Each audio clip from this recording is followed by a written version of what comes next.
ඉතාලියට එන්නද බලාගෙන ඉන්නේ. මං එපාව හින්දා කරන්න නම් එපා ටෙස්ට් එකක් මට කරන්න තියෙන සමහර ඔපචුනිටිස් මට මිස් වෙන තැන. මේ ඉන්න විශාරදයෝ ටිකේ ඒ රෙදි උස්සගෙන ඔහොම නෙවෙයි. ඔයාලත් ඉතාලියට එන්නද බලාගෙන ඉන්නේ. මං වගේම. හැබැයි මෙන්න මේ වැරද්ද නම් මං වගේම කරන්න නම් එපා. එපා කියන්නේ එපාව හින්දා කරන්න නම් එපා මේ වැරද්ද. හරිද? මෙන්න මේක පොඩ්ඩක් බලන්නකෝ.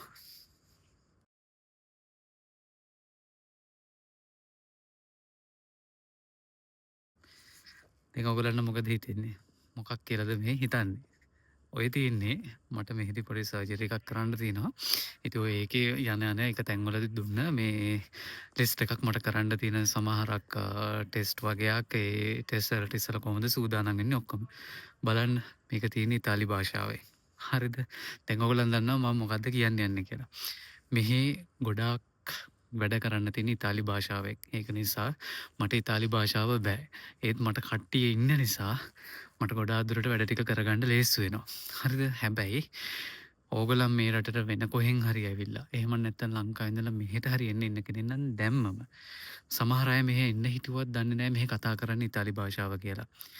දොස්තර වරු මෙහෙ ඉංග්‍රීසි කතා කරාට දැන් මගේ ෆැමිලි ඩොක්ටර් නම් ඉංග්‍රීසි කතා කරන නිසා මට ගොඩක් ලේසි. නමුත් මම දැන් මේ ඔපරේෂන් එක කරන්න යන මගේ එක සර්ජන් කෙනෙක් එයාට ඇත්තටම හොඳට ඉංග්‍රීසි බෑ. ඒක මට තේරෙනවා එයාත් එක්ක කතා කරද්දි. ඒක ඒගොල්ලන්ගේ වැරද්දකුත් නෙමෙයි. මොකද ඉතාලියේ හැමදේම ඉතාලි භාෂාවෙන් තියෙන වාහනයකට නැග්ගත් වාහනේ සොෆ්ට්වෙයාර් එක පවා තියෙන්නේ ඉංග්‍රීසි වලින්.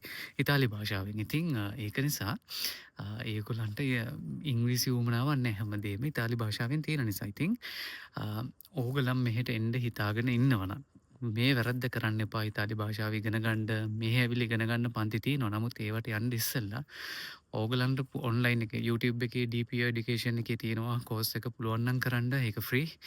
මම කරේ නෑ. මම කරේ ඒකට මං හුඟක් පසුත වෙනවා. මොකද මට අද මෙහි ඉතාලි භාෂාව පුළුවන් වෙලා තිබ්බනම් මට හම්බෙච්ච ගොඩාක් ඔපචුනිටිස් මට මිස් වෙන තැන තමයි මට මේ ලැන්ග්වේජ් එක බැරි නිසා. ඉතින් ඒක නිසා පුළුවන් තරම් ඉතාලියට එන්න ඉන්නවනම් ඉතාලි භාෂාව ලංකාවේ නෙමෙයි කොයි තුට්ටංකොඩේ හරි ඉඳලා එනවනම් ඉතාලි භාෂාව ඉගෙනගෙන ඉන්න. විශේෂයෙන් ඕගොල්ලන් තනියෙන් නම් එන්නේ. භාෂාව බැරි වෙනවා කියන්නේ මචන්ලා හොම්බ බිම ඇඳගෙන නිකන් හිතන්න අර මේ කාපට් පාරක හොම්බ අතුල්ලගෙන යනවා වගේ සිද්ධියක් තමයි අන්තිමේදී වෙන්නේ. අනිත් එක තමයි මේ ඉතාලි භාෂාවේදී අපිට තියෙන පොඩි වාසියක් තමයි මේගොල්ලන් ලියන්නේ ඉංග්‍රීසියෙන්.